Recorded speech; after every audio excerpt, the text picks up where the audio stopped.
Hey, Dave, you've been around the game long time here. Can you maybe just put into perspective just how impressive what we've seen from Connor and what this milestone kind of signifies for him? Well, I think what it does, it solidifies he's one of the top players to ever play the game. And the level that he's played at this year and just what he's accomplished is it's one of those years that, when you look at Wayne or you look at Mario and it's one of those years where he's taken his talents to another level that is just elite for the league. We were just talking about it in there with the coaches, and we're talking about the last month he's had and how many points he's had. And then somebody said, you got to remember, this is the NHL. It's the best league in the world. And this is a player that gets checked harder than any other player in the league. I guarantee you every team comes in here and talks about how they're going to check him and how they want to keep him off the board. And he still does what he does, it's an amazing, amazing feat what he's doing. There was a lot of talk from the team in recent days. Like, Connor hasn't wanted to talk a lot about this, but the team seemed to really want to get this done for him as well. Can you maybe just speak to, what that says about him and the way they feel about him? And it feels like it was kind of this whole team pulling to get this. Well, I think it speaks to the respect that he has from the other players of, his leadership and how hard he works, but it also speaks to the players are appreciative of what he does for our team. He drives our team. He's involved in the game every night, and it's they're appreciative of that. They respect him a ton.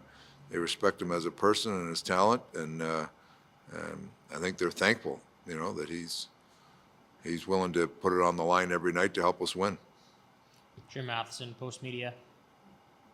Dave, the other day, Wayne Gretzky was talking about Connor's 100-point race, and he said the most amazing thing for him is not that he's going to get 100 points, that he's so far ahead of everybody else. Yeah. Do you look at it that way too? I mean, Draisaitl, Leon's having an excellent year. He's got 79 points. He's 21 points behind Connor, and the other two guys in Toronto are 35 points behind Connor. That just speaks to the magnitude of the year he is having. And it is remarkable. Like to distance yourself from elite players in the league is something that it's a special year. Like, you don't see this very often, and that's something that adds to the aura of what he's doing. And how would you have checked Connor McDavid when you were a very good defensive forward? Well, the game is a lot faster now. When I used to have to check Wayne all the time, it seemed like it was slower, but his speed of, his skating speed and his hand speed are just phenomenal. I don't think one player can check a guy like that anymore. You have to have a whole concept against him. And even with that, you have a hard time doing it. So those elite players, they find a way to have an impact on the game, and he's certainly in that class. Terry Jones, Post Media. Yeah, David, with the did Connor kind of do the team a favor by getting it over tonight so you could get back to the focus on getting the team prepared for the playoffs? And with that in mind, how do you plan to use him the last 3 games? Well, we talked about it tonight after the game. We have to continue to prepare our team for the playoffs, and we go to Montreal, and Montreal still got lots to play for, so there'll be real competitive games for us. But Connor's like the rest of it. We want to continue to push our game forward. I think Connor's probably relieved that the 100 factor is behind him, and just he can concentrate on preparing for the playoffs. So that part of it is I think good for him, good for our team. But our focus, and this has been Connor's focus. Like, it's funny, everybody's talking about the 100 points, but everybody but Connor was talking about it, and he recognizes it's time to get prepared for a hard playoff series, and that's been his mindset. Now, that being said, I think if you ask him, he's probably relieved that it's over with, and let's move on. Let's get on with the business of playoffs. And as a coach, was that a thrill for you? it's a thrill and a memory. You know, there's certain times in games that, or certain times in seasons where, you know, you'll look back and say, you know, that was pretty amazing accomplishment by an elite player. And that's, you know, anytime you can be around that every day, you have to savor those thoughts and just recognize the impact he's had on the hockey world. Thank you. Jason Gregor, TSN 1260. Dave, maybe a very random question, but your power play is back to number one in the league, but you've really reduced the amount of shorthanded goals you've allowed this year. Mm-hmm. What's been your difference in not allowing so many shorties this season? Well, you know what? We got off to a tough start, and it seemed like we'd given up a few, and there was about 5 or 6 of them that felt like that they were, you know, we felt like we were doing the right things, and they were bouncing off a skate or going off a shin pad and going in. So, but lately, you know, knock on wood, we've been pretty solid. Jim Playfair does an excellent job with preparing our guys and the structure we want to play. Our goaltenders have been really solid. So, and our players have really bought into what we're trying to do. So, there's still always room for improvement. There's little things that we tweak, you know, all the time. But our guys have just.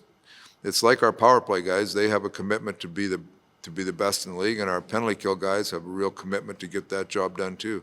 They're valuable parts of a team, and our players are very committed to doing it right. And I give Jim Playfair a lot of credit, and Gully with the power play. That they do a heck of a job with it. Yeah, no, sorry, maybe I didn't word it right. I meant your power play gave up a ton of shorthanded goals last year, and this year you haven't. I thought you were talking about a penalty kill. Yeah. No, our power play, well, we gave up a few early, and lately we've been better. It helps when you have the puck all the time. Daniel Nugent-Bowman, The Athletic. Dave, this morning you were talking about kind of, you know, Mario Lemieux and some kind of context there with Connor McDavid. And McDavid got to 100 points. He's the fastest guy to do it since Mario Lemieux. Did you ever think, having been a teammate of Mario Lemieux, that somebody could do something like that again? I didn't think much about it going, and then as it's gone on, he's had such a great month lately, and you know, it gets talked about a lot. But at the start of the year, when you talk about 56 games, you know, who knows? But with Connor, the sky's the limit. Like, I wouldn't bet against him. If you were to say he wasn't going to get 100, I would say that if I was a betting man, I wouldn't bet against it. But it's not something that we thought about early in the year. Maybe he did, but you'd have to ask him that. Yeah. With the playoffs coming, I mean, this has to bode well for you, the way he has played in the last several weeks here. Do you get that sense? Do you sense that he is, you know, it's hard to imagine him being any better. Do you get that sense that this is the best kind of opportunity for your team with him playing the way that he is? Well, he's played very well, and you know, he recognizes that he's just like everybody else. We want to try to maximize everybody's talent and use it the best we can in a team game. So he recognizes his responsibility just like everybody else does. We got penalty killers, we got power play guys, we got face-off guys. I mean, there's a responsibility that everybody takes to help our team win, and he recognizes that. And obviously, his role is a major role in our group. Last question, Jim Matheson. Just one day, was it fitting that Connor's 100th point came on a Leon Draisaitl goal? Somebody mentioned that. Yeah, I mean, a typical Leon one-timer, you know, that just is that goalies have a hard time stopping. So that's probably fitting the way he got it.